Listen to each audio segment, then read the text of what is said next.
సడన్గా స్కూల్ నుంచి ఫోన్ వచ్చింది. ఒకసారి స్కూల్ దగ్గరికి రమ్మని ఇలా పేరెంట్స్ అందరికీ కాల్ చేసి చెప్పారంట. ఎందుకు ఏంటి అనేది ఇప్పుడు తెలుసుకుందాం.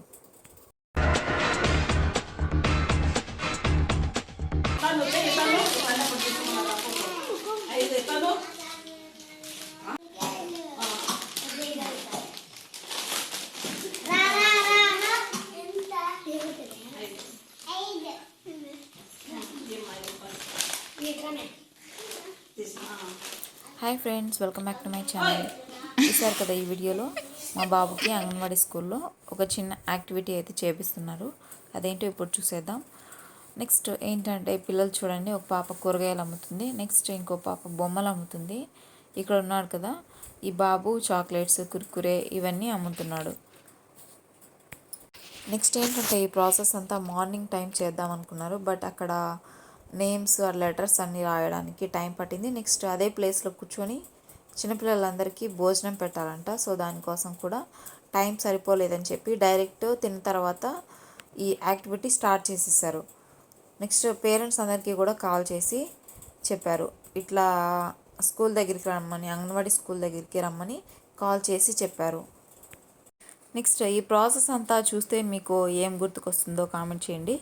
నాకైతే ఈ ప్రాసెస్ అంతా చూస్తుంటే శిల్పారామంలో బొమ్మలు ఎలా ఉంటాయో, ఎలా కూర్చొని ఒక్కొక్క ప్లేస్లో ఒక్కొక్క ఐటెం అమ్ముతూ ఉంటారు కదా, లైక్ కూరగాయలు, నెక్స్ట్ కొంతమంది పండ్లు, కొంతమంది బొమ్మలు, నెక్స్ట్ ఇంకా అలా మన సాంప్రదాయమైన కుల వృత్తి ఉంటుంది కదా, లైక్ బట్టలు ఉతకడం కావచ్చు, నెక్స్ట్ కటింగ్ చేయడము, ఇలా కుల వృత్తి ఉంటుంది కదా, ఇవన్నీ మనకి చూపిస్తారు అక్కడ. నెక్స్ట్ చిన్నపిల్లలకి ఇలా చేయించడం వల్ల కూడా చాలా యాక్టివ్గా ఉంటారు. నెక్స్ట్ నాకు సడన్గా కాల్ చేసి స్కూల్ దగ్గరికి రమ్మని చెప్పారు. ఏమో అని స్కూల్ దగ్గరికి వెళ్ళి సడన్గా చూసి షాక్ అయ్యాను మా బాబుని.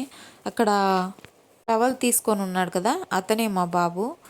నెక్స్ట్ చాలా సైలెంట్గా ఉన్నాడు. మేబీ ఇది నిద్రపోయే టైం కావచ్చు, దాని వల్ల అయినా ఇలా సైలెంట్గా ఉన్నాడు. కాసేపు ఉన్న తర్వాత అయితే యాక్టివ్ అయిపోతాడు. నెక్స్ట్ ఇక్కడ కింద రాశారు కదా ఈసీసీడి అని ఉంది కదా, డి ప్లేస్లో ఈ రావాలి. నెక్స్ట్ ఈసీసీఈ ఇది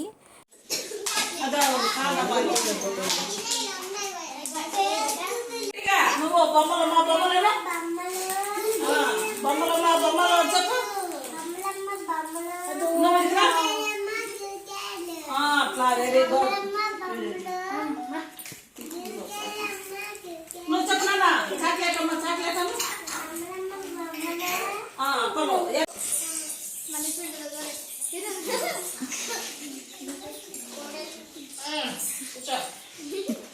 నెక్స్ట్ ఈసీసీఈ అంటే early child care and education. ఈ ఎడ్యుకేషన్ భాగంలోనే ఇది ఒక పార్ట్.